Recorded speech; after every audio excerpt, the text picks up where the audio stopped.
Voilà, monsieur, bonsoir. Merci d'être à nouveau en notre compagnie dans le cadre de cette émission Entretien avec. Ce soir, nous parlerons beaucoup du pétrole, notamment le pétrole tchadien, qui, comme vous le savez, transite par le Cameroun à travers le plan Tchad-Cameroun. Actuellement commissaire représentant le Tchad à la commission de la CEMAC, ancien secrétaire général adjoint de la présidence de la République tchadienne. Notre invité a piloté, entre autres dossiers, celui relatif à la construction du pipeline. Comment est organisée l'exploitation du pétrole dans ce pays, donc le Tchad? Quel rôle joue la France, la Banque mondiale, les autres puissances et les institutions financières internationales dans ce dossier-là? Quelle place pour les États africains producteurs? Que gagnent le Tchad et le Cameroun dans cette affaire? Quels ont été les acteurs du dit projet?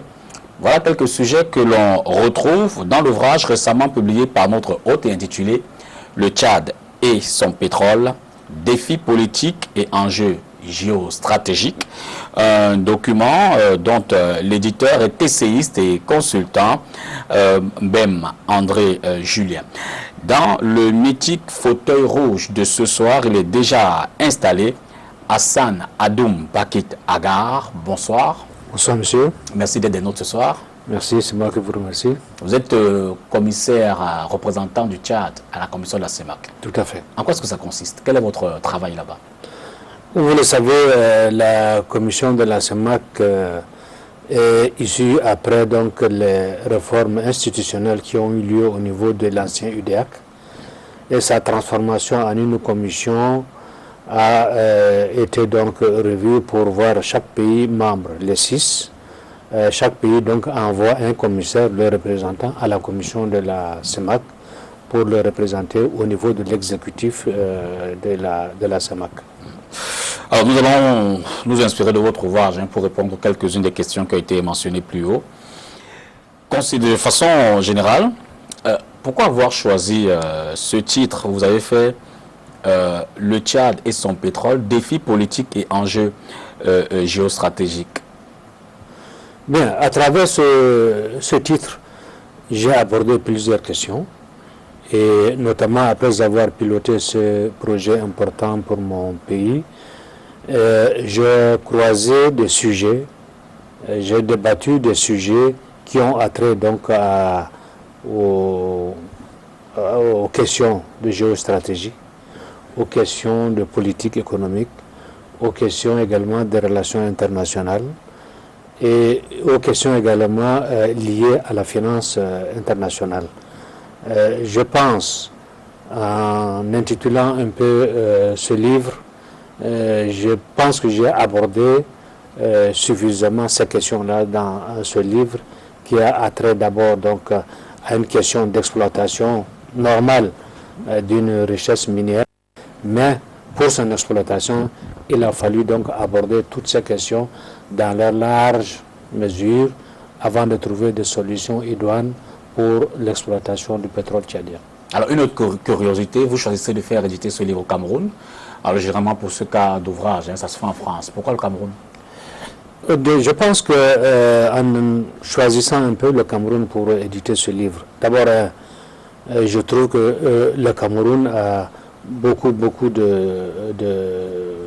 d'éditeurs qui sont capables de publier ce genre de livre. La qualité de la publication que j'ai eu à le faire ici n'a rien d'égal avec ceux qui sont faits également au niveau européen et en France. Aussi, il faut le dire que ce livre est destiné à la jeunesse africaine, particulièrement à la jeunesse camerounaise et à la jeunesse tchadienne. J'estime qu'en décidant de l'éditer ici, il serait beaucoup plus abordable qu'à la jeunesse ici au Cameroun qu'au Tchad, que si je l'éditais en Europe. D'abord, du point de vue coût de l'édition, ce n'est pas comparable. La qualité du travail que moi j'ai constaté ici, elle est comparable, sinon meilleure, par rapport à ce que j'ai constaté comme les éditions que je lisais souvent des livres qui ont été édités en Europe. C'est pour toutes ces raisons que j'ai voulu décider. Donc, j'ai décidé de l'éditer ici au Cameroun. Il est disponible, donc, ce livre aujourd'hui avec l'éditeur que vous venez d'indiquer tout à l'heure, au Tchad comme au Cameroun. Il est donc disponible. Alors, de façon singulière, vous étiez proche de ces dossiers-là, peut-être lorsque vous étiez à la présidence de la République. Quel était votre rôle fondamental dans la gestion des dossiers du pétrole dans votre pays? Vous savez, ce pétrole a eu un long chemin avant son aboutissement. Il a commencé, je dirais, vers les années 66 au Tchad. Et chemin faisant, il n'a pas eu de solution. Le pétrole étant par essence, pour ne pas faire du néologisme, brûlant. Ce sujet a apporté plusieurs chefs d'État chez nous, notamment le coup d'État du Tchad n'est pas étranger à ce pétrole. Le départ du pouvoir du président Hissène Habré n'est pas étranger au pétrole. Les crises internes que le Tchad a connues de longue date, je dirais presque 40 ans, ne sont pas non plus étrangères au pétrole. Et par conséquent, le pétrole du Tchad prend sa source dans sa réalisation, dans sa découverte, dans la décision politique de son exploitation de longue date. Et je dirais que son aboutissement donc en 2003, sur le péripéties que mon pays a connu, vous rencontrerez pratiquement la trace du pétrole partout. Alors vous l'avez dit, sujet brûlant, certainement. Quelles sont donc les difficultés inhérentes à la gestion du pétrole? Dans un pays normal, également une situation politique normale, un projet qui pourrait avoir donc des réserves extrêmement importantes, il n'y aurait pas de problème. En ce qui concerne le Tchad, la situation politique, comme je disais, depuis 1966 jusqu'à 2008 chez nous, a connu des situations un peu difficiles et troubles. Les rébellions que vous connaissez bien, que mon pays a connues, les guerres au niveau du pays, les interventions étrangères sur le plan militaire, le grand banditisme qui s'est développé autour de ces questions. Tout ceci n'a pas permis donc d'aborder sérieusement le problème de l'exploitation du pétrole. Et donc ceci m'a amené à dire, en abordant cette question importante, que le politique, surtout la stabilité du pays, est un facteur extrêmement important pour aborder la question de l'exploitation du pétrole. Comme vous le savez, l'ensemble de nos pays, nous n'avons pas les moyens suffisants, les moyens financiers, je veux dire, suffisants, et surtout les capacités techniques de mettre tout en place pour l'exploitation de nos richesses. Donc nous sommes obligés de faire appel à l'étranger, à l'investissement étranger, qui vient avec également ces conditions. Ces conditions, la première des conditions, c'est d'abord la stabilité du pays pour avoir le retour du financement par la suite. Alors, je suis tenté de vous demander, est-ce qu'on n'a pas eu de pression lorsque vous étiez en train de faire cet ouvrage? Je veux dire que vous avez eu le sentiment du politique, du président Déby pour votre ouvrage? Très honnêtement, et je le dis très franchement, je n'ai eu aucune pression, quoi que ce soit. J'ai écrit ce livre selon ma conception, selon mon constat, c'est que moi j'ai ressenti étant acteur. Aucune source politique ne m'a fait une pression, quoi que ce soit. Alors, avez-vous le sentiment que les États africains sont outillés dans ce domaine? Je veux dire, y a-t-il une expertise, peut-être en termes de ressources humaines? Vous avez parlé des moyens limités. Est-ce que l'Afrique a quand même une expertise, notamment l'Afrique subsaharienne, dans la gestion du pétrole? Tout à fait. Les pays africains ont quand même l'expertise nécessaire. Mais je ne sais pas comparer au Tchad qui n'avait pratiquement pas cette expertise à comparer. Les Africains, il y en a qui ont l'expertise nécessaire. Je prends l'Afrique du Sud, le Cameroun, il y a l'expertise nécessaire, il faut le reconnaître. La SNH aujourd'hui est piloté à 100% par des Camerounais. Et puis d'autres pays également qui ont des ressources minières importantes, notamment le manganèse, le pétrole, l'or et tout ça managé par des ressources nationales compétentes. Il faut reconnaître qu'en nombre, ce n'est pas suffisant, mais il y a la qualité quand même de l'expertise africaine qui fait son petit chemin. Comment l'ouvrage a-t-il été reçu au Tchad, par exemple? Le président Déby vous a-t-il fait un feedback? Les Tchadiens vous ont-ils dit vous avez touché le nœud du problème? À mes autorités que j'ai remis très volontairement donc ce livre, je n'ai pas eu encore reçu de feedback. Je pense que le silence ou bien ne pas avoir un feedback immédiat veut dire que mon travail est apprécié, appréciable. Mais par contre, pendant la présentation de ce livre dans un grand forum que j'ai eu à le présenter à Yamena, en face des universitaires, des fonctionnaires, et puis des collègues avec qui nous avons conduit également ce projet, j'ai eu une très grande appréciation pour dire que je suis le seul parmi les cadres tchadiens qui ont suivi de gros dossiers, qui ont laissé des marques pour l'histoire, et surtout pour les générations futures, pour que ce grand projet puisse vraiment avoir des traces, et surtout l'expérience que j'ai eue à manager ce projet pendant cette période puisse servir encore à des générations futures pour d'autres richesses qui viendront pour leur exploitation future. Alors quand vous regardez la croissance de votre pays, quand vous regardez le développement, avez-vous le sentiment, depuis 2003, vous l'avez dit que le pétrole est plus ou moins en exploitation là-bas, avez-vous le sentiment qu'il y a un véritable changement d'avant les années du pétrole? Naturellement, ça, je pense que pour un commun de mortels, c'est lui qui connaît le Tchad à l'époque, avant l'exploitation du pétrole. Et la même personne, s'il la visite aujourd'hui, il va se dire, mais tiens, les Tchadiens ont fait un grand bond en avant.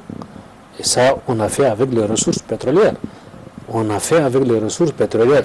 Aussi modeste soit-elle, il faut le reconnaître, que l'exploitation du Tchad,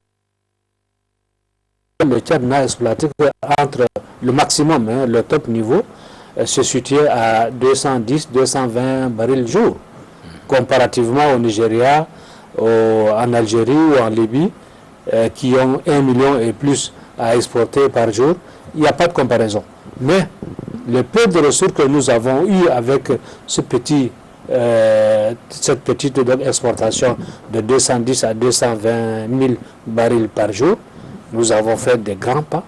Le gouvernement a fait des grands pas, des investissements extrêmement importants.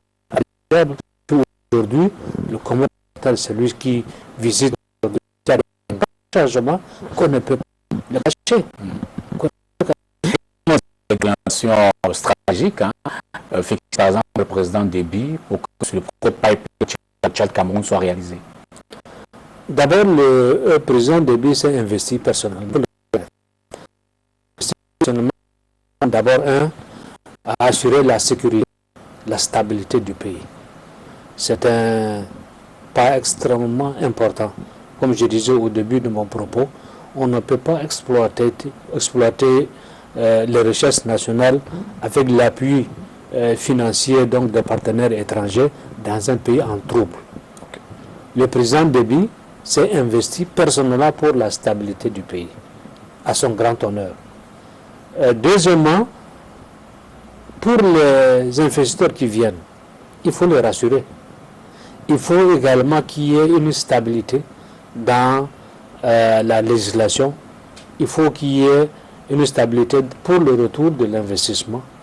Et ceci a été donc également donné les preuves sur l'engagement du président personnellement pour donner les gages nécessaires à ces investissements pour que demain, ils retrouvent leur financement dans de bonnes conditions. Il ne faut pas avoir à l'esprit et surtout avoir à craindre, surtout les investisseurs, que demain la veille, quelqu'un viendrait pour dire que votre réalisation ou le projet a été réalisé. Ça date déjà de 30 ans maintenant. Ce n'est plus en vogue. Maintenant, c'est le partenariat donnant-donnant. Sur ce plan-là, il faut rassurer le partenaire également pour qu'il retrouve le retour de son financement. Et c'est en cela que le président Déby je dirais qu'il s'est personnellement engagé pour la stabilité du pays, pour également le garantie nécessaire à ce que les investisseurs puissent trouver vraiment du crédit. La crédibilité des responsables politiques a été donc un des grands points importants également pour que ce projet puisse être réalisé dans des conditions que nous connaissons. On le dit assez bien, l'argent n'aime pas le bruit. Pourtant, avant l'exploitation du pétrole au Tchad, pays en guerre, pays pauvre, vous avez certainement comme des difficultés pour convaincre les bailleurs à mettre de l'argent dans ce projet-là. Quelles ont été ces difficultés? Comment est-ce que vous les avez surmontées? Je disais d'abord sur la crédibilité de l'engagement personnel du président de la République à vouloir stabiliser son pays. Ça, c'est extrêmement important. Deuxièmement, nous avons également la pauvreté du pays étant telle que l'ensemble des partenaires au développement ont tiré comme conclusion pour sortir le Tchad de cette pauvreté, il n'y a que l'exploitation de ces ressources minières. De prime abord, le pétrole. Et de ce point de vue, donc, il faut les conditions dont je venais d'indiquer tout à l'heure. Ce sont les raisons pour lesquelles donc, il faut tout faire pour gagner en crédibilité. Il faut tout faire pour gagner en stabilité. Il faut tout faire également pour arriver à des négociations équitables pour que le pétrole puisse vraiment couler. Et je présume que vous avez certainement travaillé sur le cadre juridique pour permettre le développement, alors l'exploitation du pétrole. Quelles sont les caractéristiques majeures Le cadre juridique, depuis lors, il a changé. Mais, depuis quelle année? Après la découverte ou avant? Oui, il a changé un peu, mais pas dans le fond, mais dans la forme. D'accord. Le cadre juridique, d'abord, pour les premières investigations, était donc la Convention de 1988, qui a été revue et recorrigée sur plusieurs aspects, avec nos partenaires que sont donc ESSO, Shell et Chevron, au départ. Nous avons donc repris les discussions après donc la fin de la guerre civile que vous connaissez, qui a mis fin à cette guerre vers les années 82. Nous avons repris un peu les négociations sur la base donc de l'ancienne convention. Et nous avons enrichi avec ce qui se passait donc dans le monde. Vous savez, le secteur pétrolier est un secteur qui change beaucoup. La législation change beaucoup. Donc il faut probablement adapter aux nouveaux changements. Et ce que nous avons fait en réadaptant donc la convention de 1988, sur la base de laquelle donc il y a les 3 membres de la convention se sont engagés pour investir dans les 3 champs que vous connaissez de Doba, les champs de Doba. Et par la suite, je disais donc également, après l'exploitation, il y a eu des changements. La convention à l'époque, c'était le changement sur la base donc de nous recevons les royalties qui étaient à 12,5. Ensuite, nous avons seulement sur la législation fiscale les 2 types de revenus du Tchad. Okay. Par la suite du pétrole. Oui, par la suite. Le gouvernement tchadien donc a repris un peu cette disposition pour augmenter substantiellement d'abord les royalties. Il est aujourd'hui à peu près à 14, 16 et demi. Ensuite, sur la fiscalité également, il y a eu des changements. Par la suite maintenant, nous avons pris des participations sur le Tchad a pris des participations donc sur le capital des sociétés, ce qui fait qu'aujourd'hui nous sommes acteurs au lieu que nous recevions seulement le pactole dû donc à la fiscalité, le pactole dû également aux royalties. Donc nous investissons avec nos moyens et sur la base desquels nous recevons également, si le bénéfice tombe, nous recevons nos bénéfices. Voilà. Mais qu'en est-il donc des autres partenaires, les opérateurs économiques africains? Sont-ils impliqués dans les activités pétrolifères dans votre pays ou alors est-ce une chasse gardée des Occidentaux? Je dois dire que à compétence égale, le marché est ouvert à tout le monde. Mais vous savez tout simplement que le secteur pétrolier est un secteur extrêmement exigeant. Pour manager un pipe, pour la construction, pour le soudure, pour son transport, le posage, il faut avoir une expérience de longue date pour le faire. Et je ne vois pas aujourd'hui, selon les exigences que le consortium pétrolier avait donc mis sur la table, des opérateurs économiques africains à l'époque pourraient également solliciter à réaliser ce projet avec les normes standards que nous avons retenues. Il faut dire qu'il y a eu un assemblage extrêmement important du pipe. Le pipe lui-même, il est construit, je crois, aux États-Unis, transporté ici, soudé par des spécialistes qui viennent de l'Asie, également enfoui par les sociétés européennes qui sont installées ici. Donc il y a une main-d'œuvre qualifiée qui a été sollicitée justement pour faire ces grands travaux. Et parmi lesquels il y a des Africains qui étaient aussi cette qualification minime. Qui étaient impliqués dans le projet. Voilà. Mais au niveau de grosses sociétés, il n'y en avait pas. Alors, mais comment est-on donc arrivé, vous parlez des partenaires disparates, hein, pratiquement de plusieurs continents, mais comment en êtes-vous arrivé au consensus? Je veux dire, dans le jeu d'intérêt, France, États-Unis, Elf et bien d'autres sociétés, dans la sous-région, Cameroun, Tchad, il y a certainement des négociations. Non, non, tout simplement, c'est notre participation, elle est ouverte, c'est-à-dire on a procédé par des appels d'offres, des appels d'offres internationaux. D'abord, on procède par des préqualifications, un appel d'offres pour sélectionner les sociétés qui ont une qualification. Donc on procède par une préqualification, on analyse leur dossier, on peut retenir que les sociétés qui ont une qualification requise. Okay. Donc la base de sélection a été faite sur la compétence. La transparence et la compétence. Pas forcément sur la représentativité des différents... Non, non, non. D'accord. Alors, si on vous demandait de faire une projection avec désormais cette manne pétrolière dans les revenus du Tchad, qu'en diriez-vous? Bon, il faut dire aussi que pour les 3 champs dont il est question sur le livre, nous sommes arrivés pratiquement à tirer le maximum. Donc, il n'y a pas grand-chose à tirer de ces 3 champs, il faut le dire. Okay. Mais, le Tchad étant large, sur d'autres superficies, il y a des permis qui sont en cours. Il y a également des recherches qui sont en cours. Et sur ces différents permis, je suis de ceux qui croient encore qu'on doit encore faire des découvertes substantiellement importantes pour pouvoir donc évacuer à travers le pipe.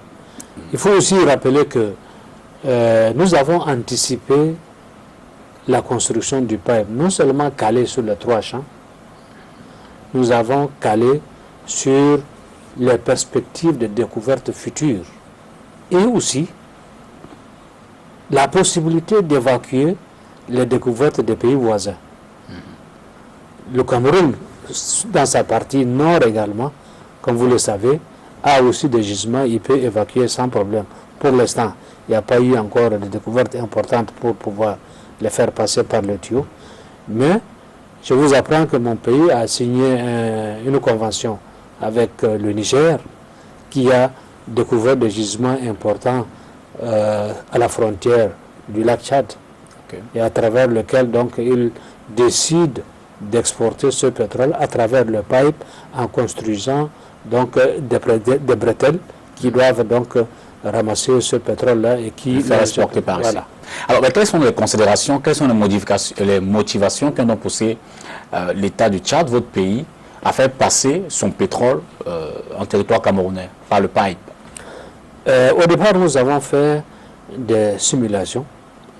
Comme vous le savez, le Tchad est un pays enclavé. Absolument. Nous n'avons pas la possibilité d'avoir accès directement à la mer.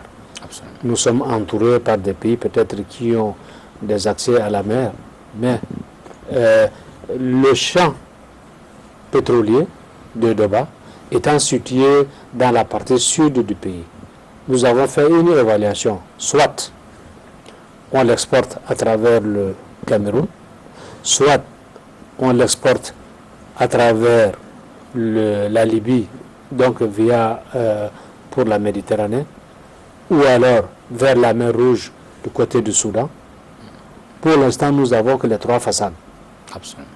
Donc, parmi ces 3 façades, nous avons fait des études économiques sérieuses qui nous amènent donc à obtenir des résultats économiques extrêmement importants et avantageux sur la voie camerounaise.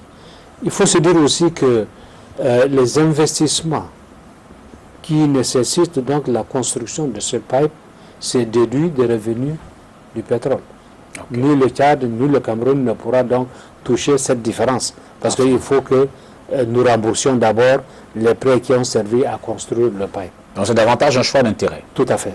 Alors, une curiosité sur la première couverture, vous avez mis le président Biya et le président Déby main dans la main. C'est un symbole? Non, j'ai voulu donner un exemple de coopération Sud-Sud. Sud-Sud.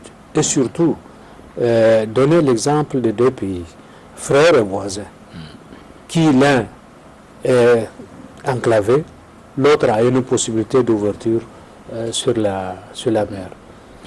Et en faisant sortir, ou plutôt mettre cette photo-là sur la couverture du livre, je voudrais exprimer, moi personnellement, à travers les cadres avec qui j'ai discuté, j'ai négocié, camerounais je veux dire, et aussi aux autres autorités camerounaises qui ont bien voulu accepter de faire passer le pipe à travers leur territoire jusqu'à l'océan Atlantique pour pouvoir aider le Tchad à écouler son pétrole.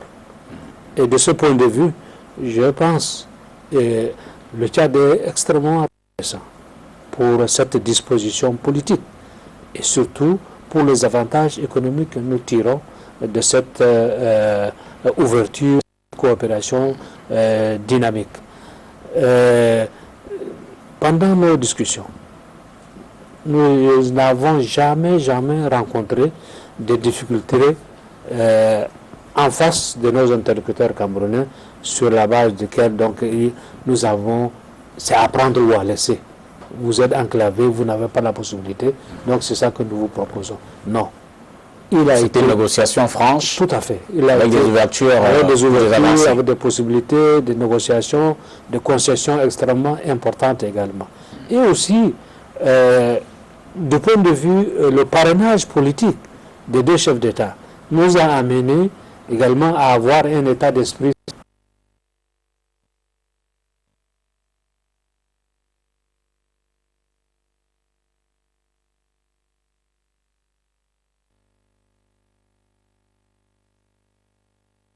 selon 0, quelque chose en calculant sur la quantité exportée, probablement on habiterait à des milliards.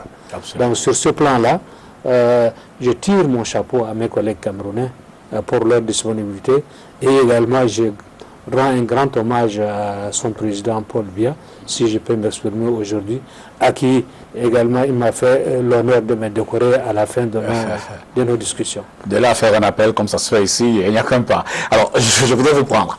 Permettez que je fasse un parallèle entre 2 éléments qui en ce moment, ou du moins autour desquels les Camerounais et les Tchadiens sont extrêmement liés, évidemment le pétrole, mais aussi la lutte contre Boko Haram. On le sait, les forces camerounaises et tchadiennes mutualisent leurs forces en ce moment pour lutter contre cette secte. Pour vous, y a-t-il un symbole derrière tout cela? Non, le symbole, il est naturellement reconnu, puisque le danger venant de Boko Haram, s'il attaque le Cameroun, le Tchad ne sera pas épargné. Et le chef de l'État tchadien l'a bien dit, que si la case de votre voisin brûle, attendez-vous à ce que les flammes viennent également chez vous. Naturellement, nous n'avons pas attendu à ce que le Cameroun soit attaqué véritablement pour que Boko Haram puisse croiser les bras et ne pas toucher. Il a touché le Tchad. Donc c'est un danger commun. C'est un danger qui vient donc anéantir les deux pays, et la mutualisation des forces communes pour pouvoir contenir ce secteur-là a été une très bonne chose. Et je pense que du côté du Tchad, le peuple tchadien a compris que l'envoi de troupes tchadiennes donc, au Cameroun pour lutter à côté de leurs frères camerounais contre les forces obscurantistes de Boko Haram a été dans une large mesure apprécié par tous les Tchadiens.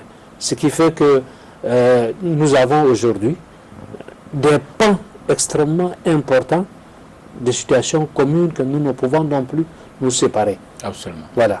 Alors, je vais prendre mes notes pour être précis. En page 145 de l'ouvrage, vous citez Adolphe Moudjiki, on le sait, il est le directeur général de la Société nationale des hydrocarbures. En ces termes, lors des négociations sur la fixation du droit de transit, la République du Cameroun, en acceptant la construction sur son territoire du pipeline transportant le brut provenant des 3 champs pétrolifères de Doba au Tchad, fixe symboliquement, ce terme étant répété d'ailleurs 2 fois dans le passage, le droit de passage à 0,41 $. Ainsi, le Cameroun a voulu donner un bel exemple de coopération sous-régionale et africaine. À quel moment des négociations ces propos sont-ils tenus par Adolphe Moudjiki? Non, ça c'est... je disais tout à l'heure que pendant les discussions sur la rémunération du Cameroun, en vouloir passer donc le pipe à travers le territoire camerounais, naturellement, parce que les pipes qui traversent le territoire camerounais traversent aussi des champs, des rivières, et des réserves et d'autres domaines qui sont classés. Et tout ce passage nécessite quand même des indemnisations extrêmement importantes, auxquelles nous, au niveau du Tchad, nous n'avons pas voulu nous mêler là-dedans, parce qu'il s'agit donc de la souveraineté du Cameroun, il s'agit également donc le territoire camerounais. Mais à vouloir fixer dans nos négociations, à arriver, si vous voulez, à un terme, à fixer donc 0,41 cents le baril, ce coût-là couvre ce que je venais de dire tout à l'heure, les indemnisations, et également la petite rémunération symbolique à vouloir utiliser 5 km de part et d'autre du pipe pendant tout le long jusqu'à donc son embouchure au niveau de l'océan Atlantique. Ça veut dire que c'est pas grand-chose. Un investissement plus ou moins nul. Je dirais pas nul, mais symbolique. Ok. Voilà. Simplement. Alors, quelle est la place des opérateurs économiques camerounais dans ce projet? Ah, ça, vous mettez du doigt un aspect extrêmement important par rapport donc aux opérateurs économiques tchadiens et camerounais. Les opérateurs économiques camerounais ont anticipé l'investissement pour la construction du pipe au Cameroun. Ce qui veut dire que dans la partie du pipe traversée par le pipe, vous avez à peu près, disons, 1000... enfin, environ 1200, je crois. 1200. Un peu plus, au kilomètre, oui. Sur le 1200, à peu près 1500, 1300 sur la partie tchadienne. Le reste, c'est sur la partie camerounaise. Ouais. Donc, c'est pratiquement tout le long du pipe. Donc, la main-d'œuvre, le transport du pipe, Absolument. et d'autres matériaux de construction, les investissements, les communications, la surveillance, tout ce qui est nécessaire donc à la construction de ce pipe, c'est les opérateurs économiques camerounais. Absolument. Ils ont su anticiper d'abord dans l'acquisition des biens pour pouvoir répondre à la sollicitation donc des sociétés pétrolières. Okay. Par contre, de l'autre côté, nos frères tchadiens n'ont pas su saisir cette opportunité. Beaucoup nous disent que vous ne nous avez pas informés, mais nous avons suffisamment informé. Ce qui est différent entre le Tchad et le Cameroun, c'est que les banques ici au Cameroun ont accepté de prêter beaucoup de ressources à des opérateurs économiques qui ont anticipé pour l'investissement. Du côté du Tchad, les banques ne sont pas aussi grandes. Donc on n'y croyait pas davantage là-bas? Non, on y croit, mais je dirais même l'initiative, l'anticipation de cet investissement n'a pas été à la hauteur du travail qu'il fallait faire. Et c'est pourquoi donc le Cameroun a suffisamment bénéficié de cet investissement si on le compare à la partie tchadienne. Alors vous parlez des difficultés, certes des avancées tout à l'heure au cours des négociations. Je veux dire, quelles ont été les difficultés que vous avez rencontrées? Est-ce qu'on peut avoir des exemples qui ont quand même nécessité que les échanges avancent? Bon, les difficultés, il faut reconnaître que nous avons connu de plusieurs sortes. Il y a des difficultés auxquelles le Tchad et le Cameroun, c'est-à-dire la délégation tchadienne et la délégation camerounaise, nous sommes solidaires face au consortium, face à la Banque mondiale ou d'autres investisseurs privés, puisque nos intérêts sont liés en ce moment-là. Absolument. Mais par contre, si nous discutons de nos propres intérêts, entre voisins, chacun défend. Le langage change. Voilà. Et c'était de quel genre, par exemple? Deux exemples, aussi bien avec le consortium, par exemple, quand vous êtes mis ensemble, et puis quand vous êtes séparés pour parler réellement de vos intérêts propres. Je prendrai juste un exemple que j'ai donné aussi au Tchad. Comme vous le savez, la construction du pipe sur la grande partie du territoire camerounais, nous avons constitué deux sociétés d'exportation, c'est-à-dire ceux qui gèrent, ceux qui managent la portion du pipe du côté du Tchad comme du côté du Cameroun, Totco et Kotko. Les deux sociétés qui ont pignon sur rue ici et à N'Djamena. Pendant nos discussions, nos frères camerounais, nous avons dit d'abord que le Tchad souhaite prendre des actions sur la partie camerounaise qui transporte le pétrole sur Kotko. La partie camerounaise disent que bon, il n'y a pas de problème, mais c'est réciproque. Ok. Bon, la réciprocité, on ne la voit pas. Parce que nous suivons notre pétrole jusqu'au bout. Mais en retour, qu'est-ce qu'il y a là-bas? Rien du tout. Ça a été une difficulté. Et pour que nous puissions nous comprendre, donc on a été obligé de remonter jusqu'au chef d'État. Ils ont bien rigolé pour dire, vous les techniciens, vous vous fixez sur des choses qui ne sont pas vraiment fiables. Et vous avez reçu instruction de laisser passer simplement. Et un exemple avec le consortium, lorsque vous êtes mis ensemble? Donc avec le consortium, c'est beaucoup plus le problème de la fiscalité. Le problème de la fiscalité, l'adaptation de la fiscalité entre le Tchad et le Cameroun. Ils veulent nous séparer pour négocier différemment, pour avoir les avantages d'un côté et de l'autre. Nous avons compris un peu le jeu et nous nous sommes mis ensemble pour regarder ce qui se fait du côté du Tchad, ce qui se fait du côté du Cameroun. Et nous avons donc harmonisé un peu cette législation en la matière, ce qui fait qu'il n'y a pas une très grande différence dans la fiscalité.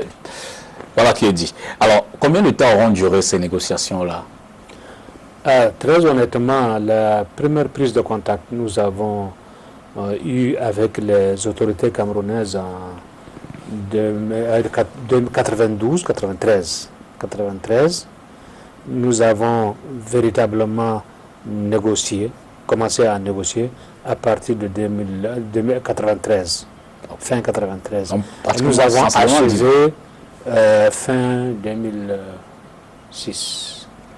Pardon, 96. En 96. Et tout le projet était plus ou moins... Le reste, pendant les 3 ans, c'était la construction. La mise en œuvre. Voilà. Alors, et par ailleurs, il y a quand même une curiosité qu'on a observée dans ce projet. Je veux dire qu'a priori, lorsqu'on a choisi de faire ce pipeline, on se disait que la bouche de sortie serait Douala, avec déjà une infrastructure plus ou moins prête pour recevoir des gros bateaux et le reste. Mais vous avez choisi Kribi. Pourquoi le choix du port de Kribi au détriment de Douala? Ça aussi, c'est une solution objective. J'avoue qu'à l'époque, la presse locale a été très percutante, cherchait un peu la petite bête dans la délégation camerounaise comme dans la délégation tchadienne, en disant pourquoi vous avez privilégié Kribi, les autorités locales, je veux dire. Disait que Douala a déjà un peu les dispositions techniques nécessaires pour le transport et le rail étant là et tout ce qui comporte, pourquoi vous avez choisi Kribi que Douala. J'avoue que d'un point de vue technique, le port de Douala à l'époque était déjà congestionné. Okay. Et les équipements sont devenus vétustes. Le rail également est devenu vétuste. À l'époque, c'était déjà la période où on procédait à la privatisation, je crois. Et il a fallu donc rénover pratiquement tout ça. Et le côté du projet pétrole n'attendait pas ça. Donc on était obligé de prendre la ligne, parce qu'on avait 3 lignes. La ligne qui va à Kribi, des études je veux dire. Absolument. Une ligne qui vient à Douala, une autre ligne qui vient également à Douala, mais en passant par en évitant un peu quelques obstacles. Okay. Les études ont conclu que la ligne qui va à Kribi était favorable. Était à moindre coût. Ah d'accord. Malgré le fait qu'il fallait construire tout un port. Tout à fait. Et je disais au début que Camerounais et Tchadiens, nous cherchons toujours à vendre notre projet, c'est-à-dire à réaliser le projet à moindre coût. Donc nous étions obligés de prendre cette voie-là que Douala. Et de votre point de vue, comment est-ce que la société civile camerounaise, les organisations non gouvernementales, la société traditionnelle, donc les chefs et tout ça, comment est-ce qu'ils ont accueilli ce projet finalement? Il faut dissocier 2 choses. La société civile camerounaise a accueilli très favorablement donc cet investissement extrêmement important. Ils savent aussi que les retombées ne sont pas négligeables. Le Camerounais étant un entrepreneur, il sait très bien faire ses calculs. D'où donc ce projet a été très rapidement donc accepté et sa réalisation a eu beaucoup de facilité. Par contre, certaines ONG, du côté du Tchad comme du côté du Cameroun, ont voulu politiser l'affaire en disant que, se basant d'abord sur les méfaits de la non-maîtrise de l'exploitation du pétrole sur le territoire camerounais, notamment les déversements du pétrole dans la nature, les incidents techniques qui peuvent polluer la nature. Il était question d'avant de protéger l'environnement. Voilà. Et puis la traversée donc du pipe à travers des forêts réservées ou à travers donc un habitat de pygmées et autres. Alors, d'un côté comme de l'autre, ceci a été extrêmement politisé, que je dois dire très honnêtement, entre parenthèses, qu'ils nous ont pollué un peu l'atmosphère. Et qu'est-ce qui a calmé ces ONG finalement? Finalement, je ne pourrais pas dire qu'ils étaient calmés, mais... Vous avez avancé? Nous avons avancé, nous avons fait les oreilles. Donc le chien à boire, la caravane passe. Le chemin faisant, ils ont constaté beaucoup plus de positif que du négatif. Donc ces ONG ont voulu s'arranger un peu du côté, en prenant un peu le train en marche, en accompagnant un peu les réalisations sur la sensibilisation des populations à pouvoir s'adapter un peu à l'environnement nouveau, avec les réalisations et ainsi de suite, pour pouvoir capter les petites richesses qui tombent sur les réalisations de ces différents projets. Donc ils ont rapidement su s'adapter à l'évolution. Vous l'avez évoqué en passant tout à l'heure, mais je voudrais quand même noter que tout au moins pour la main d'œuvre ouvrière peut-être notamment, on a pu observer que contrairement à ce qu'on attendait, on a dû importer la main d'œuvre pour travailler dans ce projet. Est-ce que ça n'a pas été un handicap? Je dis que les jeunes Camerounais et certainement les jeunes Tchadiens, ce sera attendu à ce qu'ils soient les premières entités à être impliquées dans ce projet. Vous avez parfaitement raison. Mais je disais tout au début de mon propos que le projet doit se situer dans un laps de temps. Nous n'avons pas le temps de former les cadres pour pouvoir réaliser les petits travaux que vous connaissez. Donc, le temps aidant, la qualification aidant, nous étions obligés, entre le consortium et nous, de chercher la qualification à l'extérieur pour pouvoir réaliser dans les meilleurs délais. En général, quand on parle pétrole, notamment dans notre pays, je sais parce qu'il y a notre Tchad, on pense à caisse noire. Vous y croyez aussi? Je veux dire que le pétrole a forcément des revenus qui ne sont pas systématiquement déclarés dans le budget et tous les autres processus des ressources financières étatiques. Je ne sais pas ici ce qui se fait, mais chez moi, c'est limpide. Tout est budgétisé. Absolument. Tous les revenus du Tchad sont budgétisés. Et contrôlés. Contrôlés. Alors, autre chose, on a pu également observer que dans ce projet, c'est d'abord les compagnies pétrolifères américaines qui, dans un premier temps, étaient intéressées. Autant ce serait dit l'Afrique centrale, le Cameroun, le Tchad sont dans le précaré français. Comment est-ce que vous avez fait pour aboutir à ce résultat-là? Ce n'est pas nous. C'est eux-mêmes qui ont voulu s'exclure. Il faut dire que l'histoire du pétrole du Tchad, comme je disais au début, date depuis longtemps.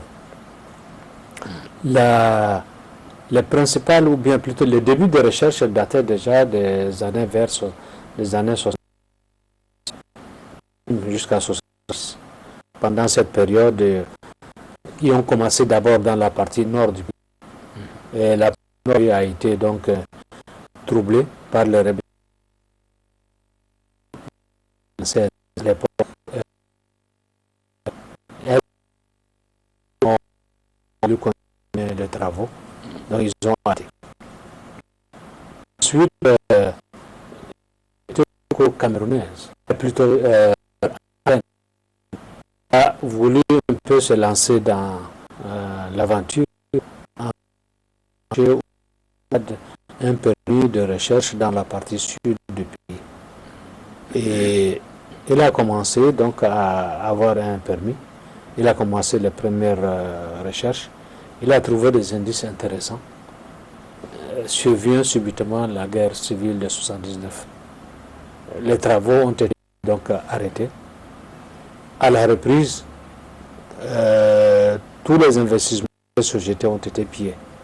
Donc pratiquement, elle n'avait pas grand-chose, il n'y avait pas l'intérêt peut-être pour continuer. Donc elle a décidé de vendre ses actions. Et ESSO à l'époque était intéressé, il a repris en accord avec donc Shell et Chevron.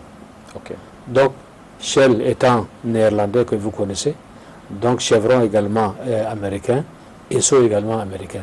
Donc c'est les trois sociétés qui ont managé le pétrole. Et les sociétés françaises observaient.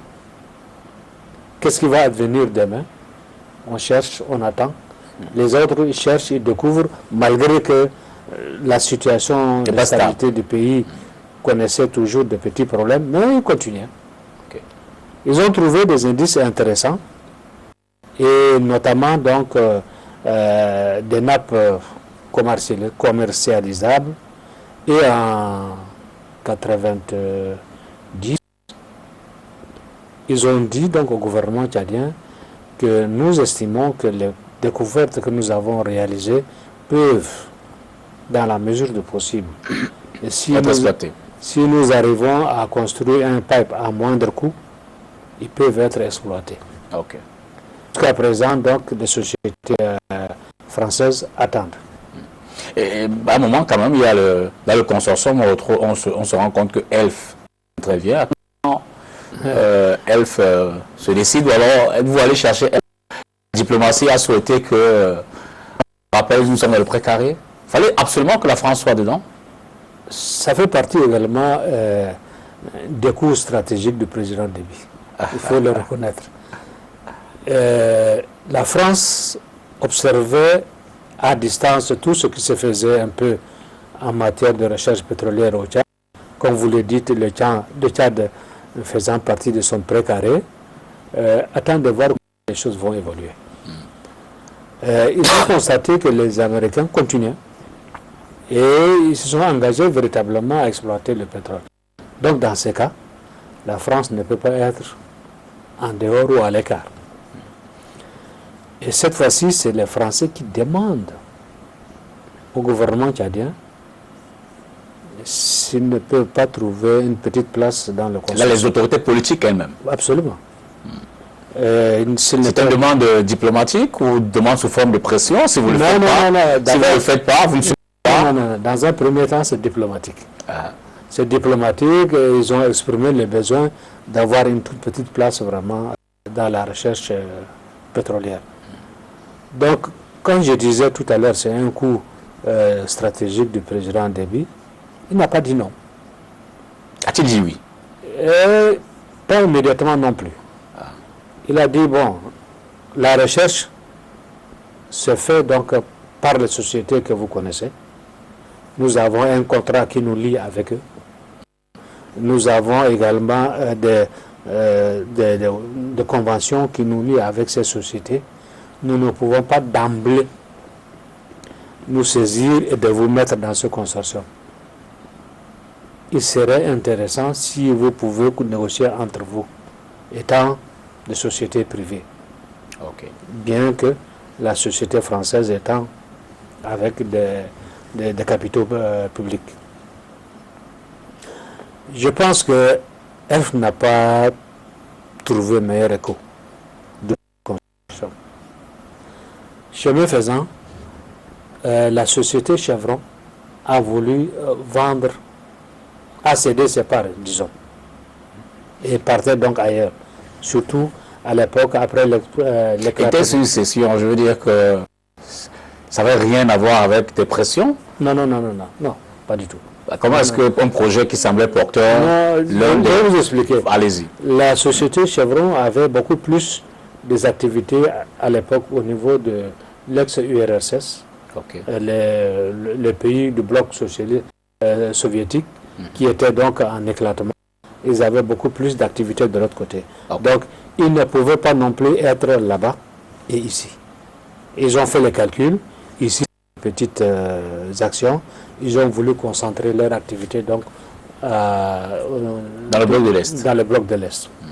Donc, les parts de Chevron étant libérées, c'est une opportunité politique pour le président Déby de demander au consortium est-ce que vous pouvez accepter ELF, qui est toujours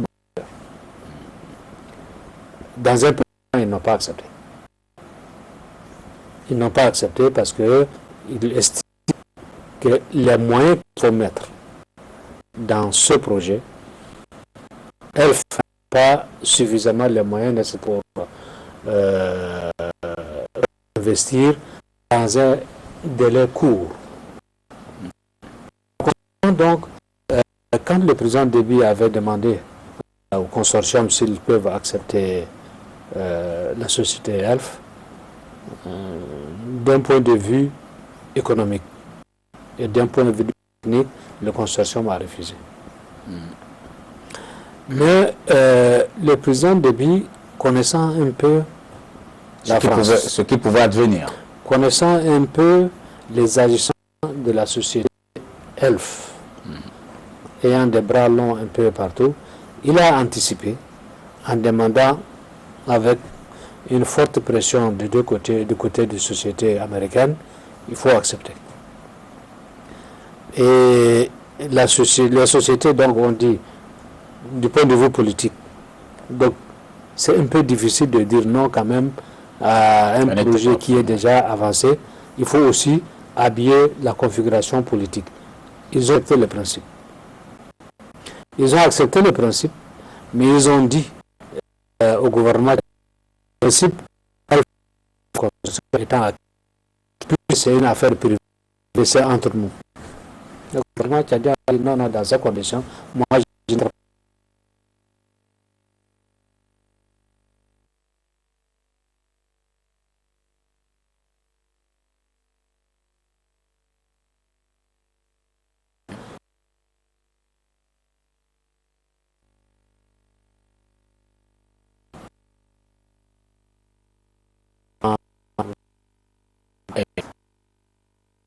par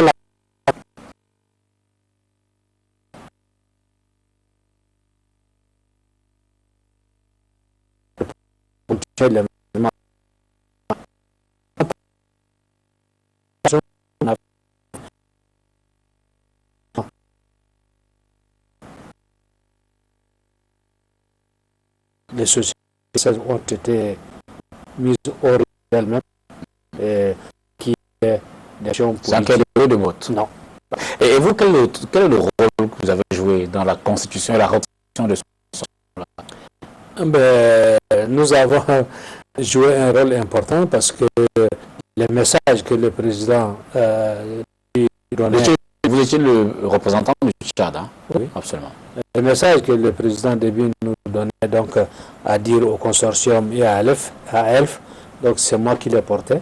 Et puis pendant toute cette période, donc j'étais un peu le va-et-vient de toutes ces négociations qui ont abouti à l'entrée de ELF, à la sortie et également à la recherche d'un troisième pour combler le vide laissé par ELF, la société Petronas. Et ils vont s'en dire que ce genre de négociations ne se font pas en public, ce n'est pas des comptes rendus radio et télévisés, que l'opinion tchadienne, les hommes politiques, le peuple tchadien ont accueilli ce va-et-vient de la société. D'abord, sur le plan politique, ça a été mal apprécié du côté de l'homme public, de l'homme de la rue. Et surtout, ELF étant une société française, ELF également connaît bien un peu la France connaît bien un peu le contexte politique. Si ELF revient, c'est une faveur que nous avons faite également à la France. Si ELF s'en va, dans un contexte où on procédait justement donc à la mobilisation de l'investissement. Le peuple tchadien dans son ensemble a considéré que ELF a côté le projet. ELF a voulu saboter le projet. Et dans l'esprit de commande mortel, on ne peut pas enlever cela du pied. Mais nous autres, nous savons très bien que ELF n'a pas les moyens financiers. Et vous n'avez pas fait de campagne pour... de quoi? Je veux dire, pour ne pas laisser le peuple dans son... Non, il appréciera eux-mêmes. Voilà. Quel a été le rôle, on va peut-être parler des partenaires financiers autres, hein, je veux dire la Banque mondiale, dans le... Non, la Banque mondiale a joué un rôle extrêmement important pour la réalisation de ce projet. Il faut dire que le consortium, pour la garantie de son investissement, a souhaité que la Banque mondiale soit dedans. Donc, pour donner le gage nécessaire, la Banque mondiale donc, a décidé également de payer une toute petite partie du crédit pour l'investissement du côté du pays, côté Cameroun, et un crédit également au Tchad pour la partie tchadienne. Crédit complémentaire de... Comme permet à ces États d'apporter leur participation. Voilà. Mais la Banque mondiale n'est pas restée insensible aux réactions locales, à tout ce qui se faisait, les ONG, les populations locales. Si la Banque mondiale a suivi un peu toute l'évolution des contestations et autres sur les questions environnementales, les questions des droits de l'homme, les questions également liées à la gestion du pétrole et tout ça. Et puis, il faut dire que la Banque mondiale a décidé d'investir dans le pétrole dans un contexte extrêmement difficile, il faut le reconnaître, que la décision a été courageuse malgré les contestations et malgré également toute la contestation qui est faite au niveau donc, des pays européens partout sur ce projet, quand même un projet extrêmement important pour la parce que c'est le premier production de pipe en Afrique du Sud du Sahara à l'époque. Et un investissement de 3 milliards de dollars, pas rien. Absolument. Voilà. Alors on parle 180 de votre... Vous citez l'un des auteurs bien connus au Cameroun, et vous dites zéro liberté, zéro pipeline. Peut-être penser finalement de la liberté puisque le pipeline existe. Bon, la liberté, elle existe parce qu'à l'époque, l'écrivain avait également épousé la position des ONG, tout simplement. Ah. Oui. Et le fonds des générations futures. Et en fond, c'est écrit au Tchad. Oui. Qui stipule effectivement que lorsqu'il y a des revenus dans le budget tchadien, il y a un quota qui est mis en réserve pour les générations futures. Bon, dans nos négociations avec la Banque mondiale, il était décidé que nous créions un fonds de génération future, c'est-à-dire sur les revenus pétroliers, on va revenir 100% de ces revenus et on les place dans un compte offshore à l'extérieur pour les investissements de génération future. Le pétrole aura été épuisé.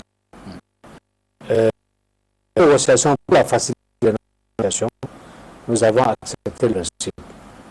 Il faut dire aussi que dans le contexte de la législation qui est extrêmement lourde et importante qui a été imposée par la Banque mondiale à l'époque, c'était un peu une difficulté supplémentaire parce que un pays comme le Tchad, qui est à la recherche de ressources importantes pour investir pour les populations actuelles et également pour les générations futures, vouloir bloquer 10% de ses revenus à l'extérieur sans pouvoir toucher. Nous avons dit que c'est un peu difficile et ce n'est pas logique. Mais néanmoins, pour ne pas donner la possibilité à la Banque mondiale de se retirer de ce projet, acceptons-le. Et la Banque mondiale donc a accepté de financer ce projet. Chemin fait, quand les revenus commencent à être engagés, et donc constater que par rapport à la proportion des ressources désignées pour le fonctionnement de l'administration et également pour l'investissement, nous avons constaté que il y a suffisamment de ressources qu'il faut. Et par rapport à ça, le gouvernement a décidé de modifier la loi pour pouvoir faire les ressources de 10% dans l'ensemble de la ressource pétrolière. Et ça, la Banque mondiale accepte. Pour dire que vous m'avez roulé un peu dans la parce que vous avez accepté au début et vous modifiez. La loi, c'est vrai, la loi est tchadienne. Vous êtes souvent la modifier, mais vous avez quand même un engagement moral avec moi, que vous n'avez pas tenu à cet engagement. Nous avons expliqué clairement que ce que nous avons accepté à l'époque, aujourd'hui, la situation, le contexte est différent. Il faut reconnaître qu'il accepte que nous modifions cette loi-là. La banque n'a pas voulu accepter ce changement. Donc, elle a voulu se retirer de toutes les opérations du Tchad. Ils ont même fermé leur bureau pratiquement à N'Djamena. Ils ont mis seulement une personne pour acheminer le courrier. Ils sont venus s'installer ici au Cameroun. Et donc le gouvernement a pris acte. Vous avez certainement souvenant d'un échange, hein, vous le dites en 264 de votre ouvrage, la rupture du dialogue entre le Tchad, notamment cet échange entre le président et la vice-présidente de la Banque mondiale, qui est rendu à N'Djamena. Pourquoi nous en a fait l'anecdote? Pendant cette période, la Banque mondiale estimait que le dialogue n'est pas encore venu. Elle a décidé donc d'envoyer la vice-présidente de la région Afrique pour venir discuter avec le président Déby pour revenir sur la modification de la loi. Alors que la loi elle est déjà modifiée et approuvée par l'Assemblée nationale. Quand la dame était venue, elle a cru devoir donc reprendre les discussions sur la question. Le président Déby lui a dit, Madame, le problème de la modification de la loi est derrière nous. Regardons. Parlons d'autre chose. Combien d'argent allez-vous à nouveau investir, par exemple? Voilà. Et dans ces conditions, la dame, la vice-présidente était un peu gênée. Et sur coup, je ne sais pas comment elle a fait sortir ça. Monsieur le Président, dans ces conditions, la banque veut rentrer dans ses fonds. C'est-à-dire l'avance, ou bien le crédit qu'il a donné au Tchad pour investir la partie. Rembourser notre argent. Voilà. Et le président, au début, sans hésiter, il a dit au ministre des Finances, Monsieur le ministre, donnez-lui son chèque. Et la séance est levée. La dame ne s'attendait pas un peu à cette réaction immédiate du président. Et je crois qu'elle était un peu secouée par cette réponse immédiate et claire du président. Et donc, elle a eu son chèque. Le Tchad a tout remboursé. Ah oui, oui, oui. Par anticipation. Il faut le reconnaître. Parce que c'est crédit qui a été accordé pour 40 ans. Absolument. Dans ces conditions, donc maintenant, la banque a eu son chèque et les rapports de coopération entre la banque et le Tchad se sont diminués. Non, diminués pratiquement pour revenir presque à zéro. Okay. Et le Tchad a continué à faire son petit chemin, tirer ses ressources du pétrole, investir. Et puis, la banque a constaté que le Tchad est en train de continuer un bon travail. Mais ça n'est pas sérieux. Une institution qui finance le développement, qui lutte contre la pauvreté, et à l'extérieur d'un pays qui est en train de lutter pour son investissement, donc elle est revenue à des meilleurs salaires et reculer sa coopération. Et justement, comment la reprise de la coopération se fait? Maintenant? Non, je veux dire, ce moment prise, comment est-ce que les échanges que tu as engagés? Ils ont voulu maintenant rapatrier le personnel qui plaît ici au Cameroun. Le gouvernement n'a pas réussi. Donc la situation c'est d'elle-même, je peux dire. Et là, à nouveau, refait des investissements, accorder des crédits. Mais est-ce que, au regard de cet exemple, est-ce qu'on a besoin de la Banque mondiale? Si le Tchad a pu rembourser son chèque par anticipation, on avait véritablement besoin de cette Banque mondiale? Non, on a besoin de la Banque mondiale. Il faut reconnaître que la pression de la Banque mondiale à l'époque était mal située. Il faut reconnaître que si le Tchad était excédé à vouloir rembourser ce crédit par anticipation, c'est que la Banque mondiale faisait un problème. Okay. Et sur le plan juridique, un accord qui a été signé pour 40 ans, vous ne pouvez pas exiger du jour au lendemain pour dire que remboursez-moi le crédit. Là également, vous avez signé... Autrement, vous voulez créer l'instabilité. Voilà. Là également, vous avez signé un accord avec un État et cette position juridique n'est pas défendable.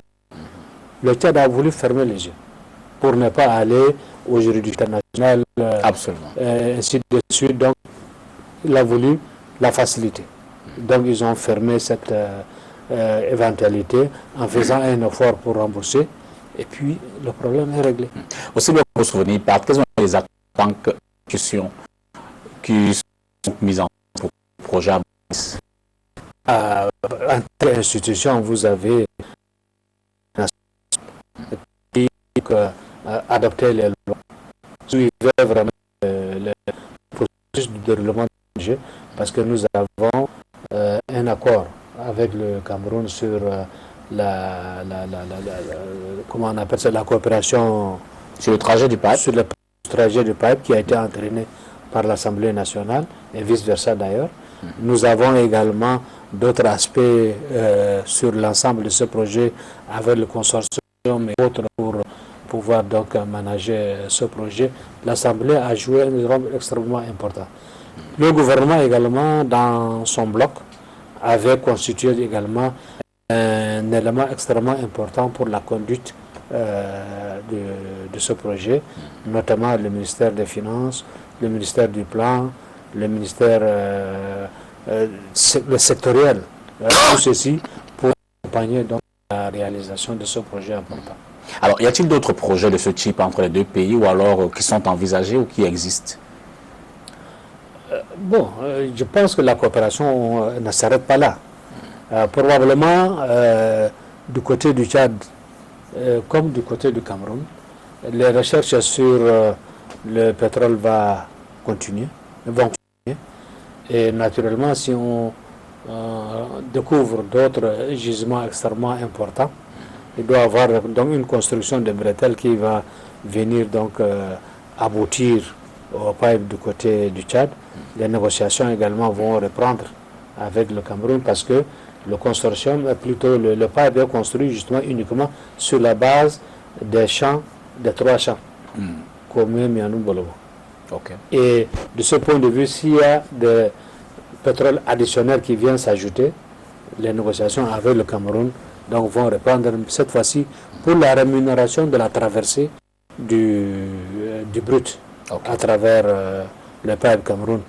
Et d'autres pays également en feront la même chose. Je pense que le Niger va entrer en négociation avec le Cameroun parce qu'ils ont fini les négociations du côté du Tchad.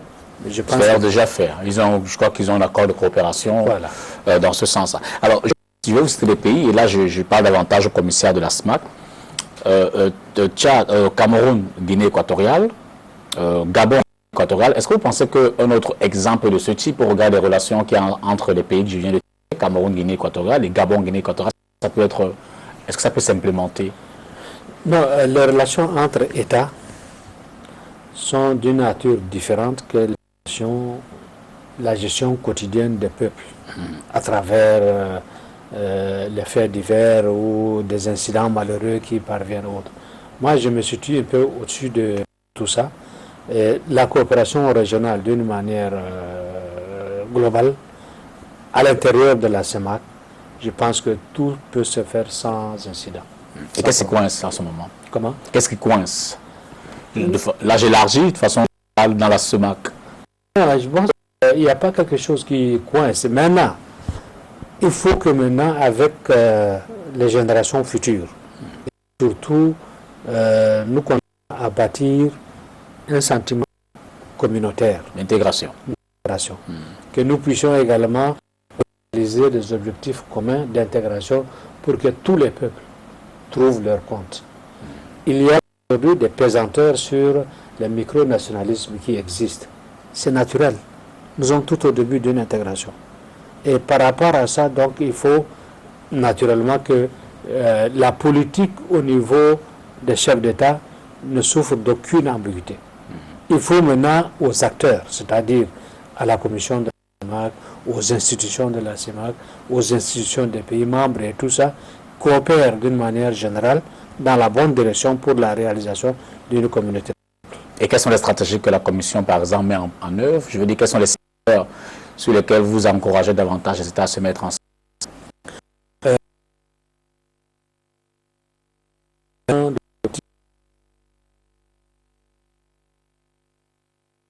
Le projet qui doit, dans 30 ans, une intégration faite au niveau des 6 États membres, que ce soit en infrastructure, que ce soit en sur le programme des universités, que ce soit la politique sectorielle en matière de santé, que ce soit la politique sectorielle en matière agricole, en adoptant par exemple des semences communes, je veux dire, améliorées communes, en adoptant également des pratiques agricoles qui sont vraiment adaptées à chaque zone de notre ça, c'est que nous souhaiterions, si nous avons les moyens financiers qui accompagnent, nous pourrons mettre en œuvre et que l'intégration au niveau donc, de la CEMAC serait un fait. Et il y a un aspect que je voudrais évoquer. Beaucoup de gens disent que la CEMAC, on ne la sent pas. Absolument. La CEMAC, c'est pas ça. Il y a beaucoup de choses qui sont. Malheureusement, la communication n'est pas à la hauteur. Okay. Il y a 10 ans, je prends un exemple, ou même disons 15 ans, pour aller d'ici au Tchad, vous mettez, je dirais 15 jours, par la route. Aujourd'hui, même si vous roulez bien, vous mettez 3 jours. Partez au Congo, c'est la même chose, à Brazzaville. Vous voulez partir c'est 4 heures. Vous voulez partir maintenant au Gabon. Donc vous soulignez davantage les avancées. Bien sûr. Et vous gardez espoir sur les pesanteurs. Tout à fait. Maintenant, n'eût été la crise de la République centrafricaine, ce sera la même chose.